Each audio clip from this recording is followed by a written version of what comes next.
You are precious and you touch my heart. And it is important for the world to know that there are wonderful girls like you all over the world. We need strong, smart, confident young women to stand up and take the reins. I want you to know that we have very much in common. For nothing in my life's path would have predicted that I'd be standing here as the first African-American First Lady of the United States of America. I wasn't raised with wealth or resources or any social standing to speak of. You can control your own destiny. Please remember that. You know, if you want to know the reason why I'm standing here, it's because of education. I never cut class. Sorry, I don't know if anybody's cutting class. I never did it. I loved getting A's. I liked being smart. I liked being on time. I liked getting my work done. I thought being smart was cooler than anything in the world. Perhaps there were those who wanted to write you off, maybe because of assumptions they made about you or your school or your community, but every day you're proving them wrong.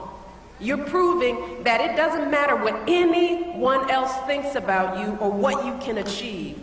The only thing that matters, graduates, is what you think about yourself and what you're willing to do to achieve your goals. That's all that matters. Whatever you resolve to do, I want you to commit to it. I want you to really work at it. I know that sometimes you get that sense from TV that you can be rich and successful without any hard work, that your ticket to success is through rapping or basketball or being a reality TV star. Chances are you're not going to be any of those things. The truth is, being successful is hard. You won't love every subject that you study. You won't click with every teacher that you have.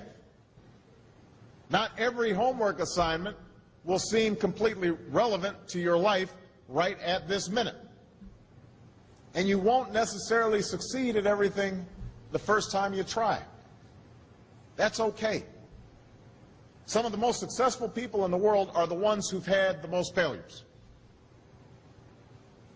J.K. Rowling's, who wrote Harry Potter, her first Harry Potter book was rejected 12 times before it was finally published. Michael Jordan was cut from his high school basketball team. He lost hundreds of games and missed thousands of shots during his career. But he once said, "I have failed over and over and over again in my life, and that's why I succeed." These people succeeded because they understood that you can't let your failures define you. You have to let your failures teach you. You have to let them show you what to do differently the next time. Every single one of you has something that you're good at. Every single one of you has something to offer. And you have a responsibility to yourself to discover what that is. You cannot drop out of school and just drop into a good job. You've got to train for it and work for it and learn for it. And this isn't just important for your own life and your own future. What you make of your education will decide nothing less than the future of this country. The future of America depends on you.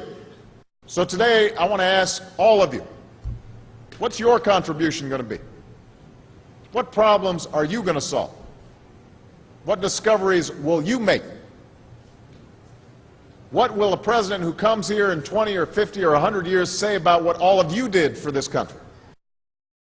They're providing guidance for our children, turning off the TV set, putting away the video games, attending those parent-teacher conferences, helping our children with their homework, setting a good example. That's what everybody's got to do if we're going to be moving this country forward. Teaching our daughters to never allow images on television to tell them what they're worth. Teaching our sons to treat women with respect and to realize responsibility does not end at conception.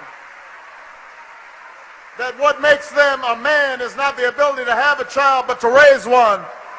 That's a message we need to send. We need a new mindset, a new set of attitudes, because one of the most durable and destructive legacies of discrimination is the way we've internalized a sense of limitation. How so many in our community have come to expect so little from the world and from themselves. But our kids can't all aspire to be LeBron or Lil Wayne.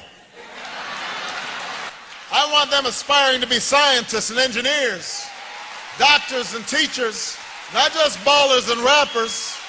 I want them aspiring to be a Supreme Court justice.